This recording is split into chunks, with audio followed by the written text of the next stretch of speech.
Good morning, campers. This is Crusader Rabbit KBNY5962 starting our broadcasting day. And today, for your viewer enjoyment, we're going to bring you a brand new member of our Rollei family, Rollei camera family, our newest acquisition, the Rollei 35 SE. Now, there's basically four Rollei 35 models. There's like a Rollei 35T, a Rollei 35S, a Rollei 35TE, and a Rollei 35 SE. Now, as far as the Rollei 35T and TE versions go, the difference is the light meter. The E stands for electronic, and there's three LEDs inside the viewfinder that show you what your exposure is. And with the regular T or S model, there is a light meter at the top of the camera, and it's a matching needle sort of system where the light meter moves the needle to a certain place, and then you set the shutter speed and aperture to take the orange needle and put it on top of the white needle, and then it's matched up. So I had three out of the four members. I had the Rollei 35T, I had the Rollei 35S, I had the Rollei 35TE, which I made a video of very recently, and then there was like this camera. And all of mine are chrome, and this one is done in black. And the the difference between the T and the S models is that the T model has a largest f-stop is 3.5, whereas the S model goes down to 2.8. So the S model has a tendency to be slightly more coveted than the T model for that half a stop, faster lens. Basically, I saw this camera online. I wouldn't really suggest anyone ever buy a camera this way, but it was online from a reputable online camera shop. They don't actually show you the actual item. They show you like a representative item. So you really aren't 100% sure what the actual outside condition, the cosmetic condition of it is, because you aren't seeing the actual item that you're purchasing. And I would never suggest that anybody actually purchase one that way. Now, they had listed this as a condition bargain, or BGN, bargain. And usually that means it's kind of like dented and scratched. I kind of like things that are a little dented and scratched. I like the added patina as long as it's still functional. And this is what this item had, because also at this camera site, they'll list the condition, and then they'll also list all of the things that do not operate properly on the camera. And in the case of this camera, it was blank. So I was thinking, is this really like fully operational? So I took a chance and I bought it. And first of all, let's just take a look at the outside of the camera. Now, the one thing that I can see that was kind of like the dented scratched was like that corner right there. You can see there's like a little dent there. So hopefully there's no hole in the top. It doesn't look like it. If there is, maybe I can seal it in with a little Bondo or something. But other than that, you can like look at the top portion, and that looks like it's in except for that one dent, it looks like it's in pretty nice shape. And I don't see any other dents or scratches. If you look at the bottom portion, it's like the same thing. It's like I don't see any, other dents or scratches. It looks in almost pristine condition. It's just a, cosmetically, you look at the leatherette on it. The leatherette seems to be it seems to be in just excellent condition. So I was really, really happy with that. And then I started looking at the you know, functionally, how's it doing. So you know, let's make sure the camera's cocked. Let's go ahead. We can expand the lens. There's nice tension on that when not stiff, but nice. The same thing with the focus ring. There's a really nice weighting to the focus ring. It's not stiff. It's like perfect. So let's take a look at the aperture. It opens all the way up and it closes down. Now on my non-TE-SE models, in fact, I don't think even my TE has like the little unlocking bar. Usually you have to unlock to like move it to a different f-stop, and then you put it in, and then you're kind of like locked in. There's like little dentents. Oh, and that's okay. Well, that's well. It seems like once it's unlocked, seems like it'll click into place. But then once you unlock it, it seems to be kind of freewheeling. Now my TE doesn't even have that, so I don't know if this is supposed to be like that. Is that malfunctioning? I actually don't mind that. It's pretty stiff. Well, I mean, it's not stiff. It's weighted, so I don't think it's going to be moving, you know, by itself.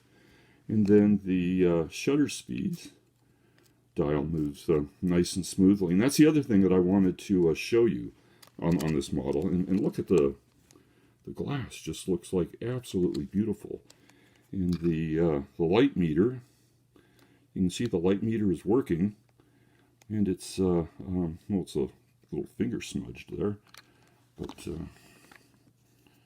it's a really nice bright viewfinder.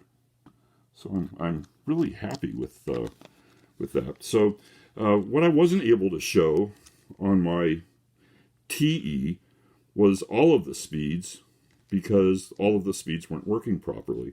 So what I would like to do is now to go through all the speeds, because I think all the speeds on this camera, or all the shutter speeds, are completely dialed in. So let's start off at a 500th of a second.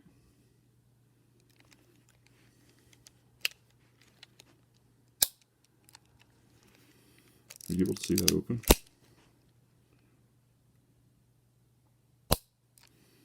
Maybe not. Slow it down a little bit to a 250th. Well, that definitely moved. I think the 500th is just a little too fast for my eye. Maybe you were able to catch it. Let's go to 125th. Okay, a little bit slower. Go down to a 60th of a second.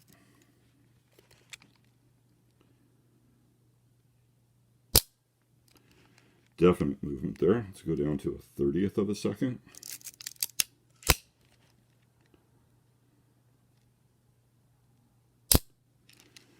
Really see it open up there. Go down to a 15th of a second.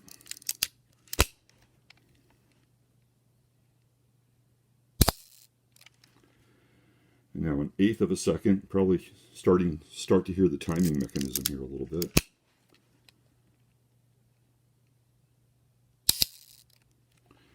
And now to a 1/4 of a second.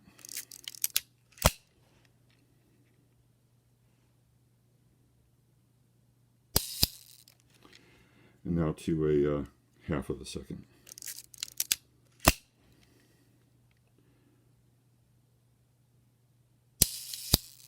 Is that a 1/2 a second? Or is that a little long? And then the B, open and close. Nice. And let's go back to a 500th.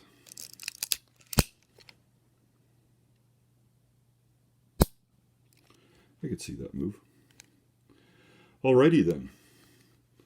So why don't we go ahead and pop the back open, and let's load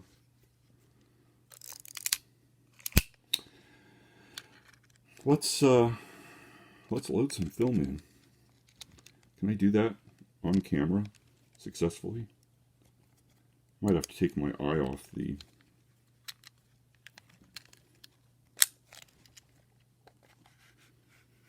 inside of the camera here.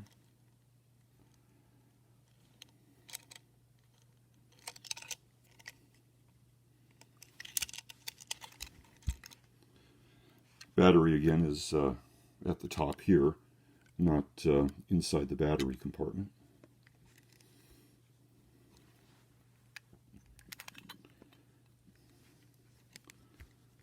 Not open here. My box isn't open. Should have opened this up beforehand.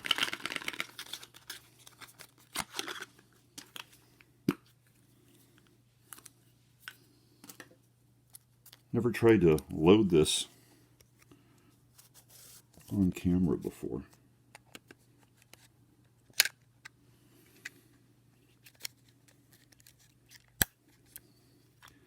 I kind of like to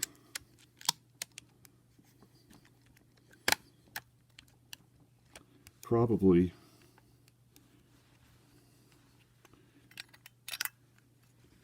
get this going a little more than I would have to. I don't mind wasting a little bit of film. Like I'm going to take one more.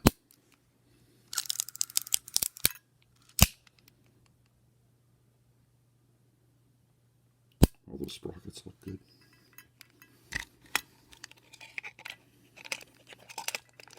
And I have a problem trying to do this on camera for certain.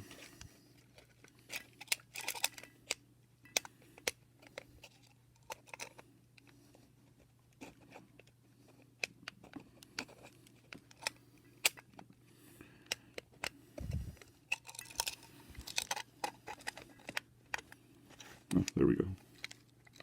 Is that, no. There we go. Is that in? That's in.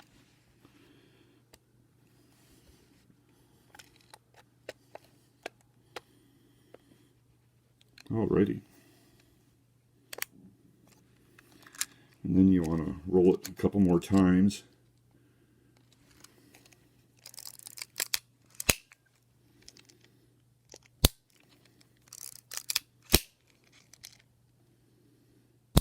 This will probably go to the one.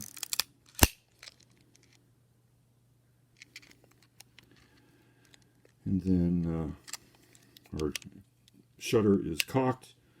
We can go ahead and release this, half turn, retract the lens, and we are now ready to go out and take some pictures with this little puppy. 60% chance of rain, so I'm hoping to get out there, take, what was the, hopefully we're, yeah, 24 exposures. Hopefully I can get 24 clicks in and run back, and we'll develop the film, and we'll take those images and attach them onto the end of this video. So that's going to conclude this video for us. Thanks for tuning in. Hope you enjoyed the show. This is Crusader Rabbit KBNY5962, ending our broadcasting day. Good night, campers. So the first couple pictures here I took on my balcony. I wasn't sure if the first couple pics were going to get compromised by the way I loaded the camera. So now some of the pictures that I was able to take, I like really nailed the focus, and then others I didn't. And I was also trying to take pictures in pairs, where I was taking where the light meter was going all green, you know, exposure good, and then I was opening up 2 stops, like in this one. And I seem to be missing the focus about half of the time on half of the shots. But the next pic here is maybe like one of my favorite pics. I really love the way that the tables, chairs are slatted. Unfortunately, this is poking through the front window of Hobie's. And unfortunately, there was a really heavy cloud cover. I was trying to get in my shots before it started raining, and there's absolutely no shadows, no shadows on the ground at all. So you can see I'm like really missing my focus on some of these. So I was primarily just a test roll for the new camera to see if it's working properly, if the exposure is working properly. A lot of the earlier pics where I'm nailing the focus, I have the lens stopped down because it was like brighter at that time, and as I started to open up my lens, I'm starting to miss the focus, and almost getting to the very end here. Yeah, this pic should have been at the beginning. This is like in focus.